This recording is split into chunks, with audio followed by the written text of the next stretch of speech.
Hi friends, ఇది వచ్చి మా రైల్వే కోడూరులో అపాచీ షోరూము. వీడు మా తమ్ముడు. వీడికి బాగా రైడ్ చేయడానికి, అనుకూలంగా తిరగడానికి ఒక బండి కావాలని ఆలోచించుకుంటే 80% పల్సర్ అంటున్నాడు.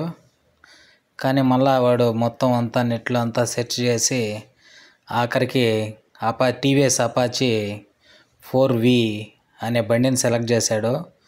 ఇది రైడ్ బాగా చేయొచ్చంట. దీని బ్రేక్ సిస్టమ్ కానీ అన్నీ చాలా కొత్తగా ఉంటాయంట. వీడొచ్చి మా చిన్న కొడుకు, వాళ్ళ బాబాయ్ బైక్ కొంటున్నాడని వీడు వచ్చాడు చూడడానికి. ఫస్ట్ వైట్ తీసుకోవాలనుకున్నాడు, కానీ ఎట్టకేలకు వాడిని, నాకు బ్లాక్ అంటే ఇష్టం, బ్లాక్కి మళ్ళీ ఇచ్చాను.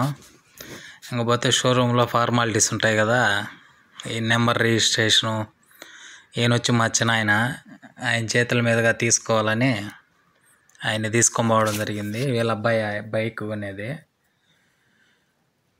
బాగుంది బండి. బ్లాక్ బైక్కి ఫ్రంట్ బ్యాక్ డిస్కో, అలాయ్ వీల్స్ కూడా చాలా బాగున్నాయి, రెడ్ కాంబినేషను. బైక్ అయితే ఎక్కి తోలినా కూడా చాలా బాగుంది డెమో అయితే. ఆ బ్రేక్ సిస్టము మొత్తం చాలా బాగుంది బైకు. నాకైతే చాలా బాగా నచ్చింది. వాడిని బుల్లెట్ తీసుకోమని నేను సజెషన్ ఇచ్చాను. వాడు వద్దులేనా ఇదే తీసుకుంటా, రైడింగ్కి బాగుంటుంది. బుల్లెట్లో వేరే మోడల్ అడిగినాడు కానీ అది ఎక్కువ కాస్ట్. సరే ఇదైతే 1,66,000 పడింది. మొత్తం ఫార్మాలిటీస్ అన్నీ పూర్తి అయ్యేకొందుకి 1,70,000 పడింది. పోతే దీనికి వచ్చి యాబ్స్ బ్రేక్ సిస్టమ్ ఉంది. ఎంత స్పీడ్ పోయి మనం బ్రేక్ వేసినా కూడా అక్కడే కంట్రోల్ అవుతుందంట. ఇంజిన్ పవర్ కూడా చాలా బాగుంటుంది. ఈయన వచ్చి టీవీఎస్ షోరూమ్ ఓనరు. కోడూరు పరిసర ప్రాంతాల వాళ్ళకి ఈయన బాగా పరిచయం. ఇంకా మనం ఎక్కి బిల్డప్ ఇచ్చాము, వీడియో తీస్తున్నాం కదా అని. అలా ఇలా బిల్డప్ ఇచ్చినాము. కంఫర్ట్గా ఉంది, హైట్ కూడా మనం మామూలుగా 5.5 అడుగు కంఫర్ట్గా ఉంది.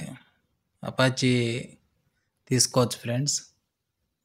ఇది టాప్ ఎండ్ మోడల్, ఎక్సలెంట్గా ఉంది. మాకైతే చాలా సంతోషంగా అనిపించింది. చాలా రోజులైంది కొత్తగా బైక్ కానీ ఏదైనా కొని. నేను బైక్ కొనింది, కారు కొనింది చాలా రోజులైంది. నా బైక్ పల్సరు, అది కొన్ని 4 ఏళ్ళు అవుతుంది. మొన్న ఈ మధ్య స్కూటీ తీసాం బ్యాటరీది పిల్లకాయల కోసం. కానీ పెద్ద బండి తీసుకుంటే చాలా హ్యాపీగా ఉంది. ఇతను వచ్చి షోరూంలో జాబ్ చేస్తుంటాడు. ఇంకపోతే ఎట్టకేలకు బేగాలు చేతికి ఇచ్చారు, ఆన్ చేసాము.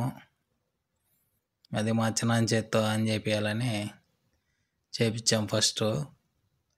తండ్రి ఆశీస్సులు బిడ్డలకు ఉండాలి కాబట్టి ఆయన సంతోషంగా ఆన్ చేశాడు. మా తమ్ముడు ఈ బైక్లో సేఫ్ జర్నీ చేయాలని మనస్ఫూర్తిగా కోరుకున్నాను. వాడికి బైక్ రైడింగ్ అంటే చాలా ఇష్టం. ఎక్కడికైనా బైక్లో బుడబుడా తిరిగేస్తుంటాడు. ఇంకా ఫోటోషూట్ కూడా చేసాము బైక్తో. బైక్ తీసిన 2 రోజులు కూడా 750 కిలోమీటర్లు తిరిగేసి వచ్చి సర్వీసింగ్ పెట్టేశాడు. అంత బైక్ అంటే పిచ్చోడికి, అంత ఓపికగా తిరుగుతాడు ఎక్కడికైనా. ఇతను వచ్చి షోరూంలో ప్రధాన మెకానిక్.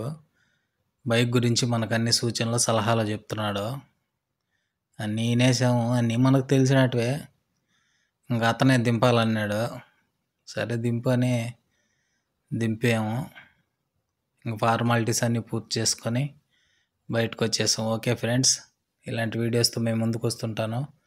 మా తమ్ముడు బైక్ ఎక్కిందే ఆల్జమ్ మళ్ళీ దొరకలేదు నాకు, హ్యాపీగా తిరిగేసినాడు. Okay friends.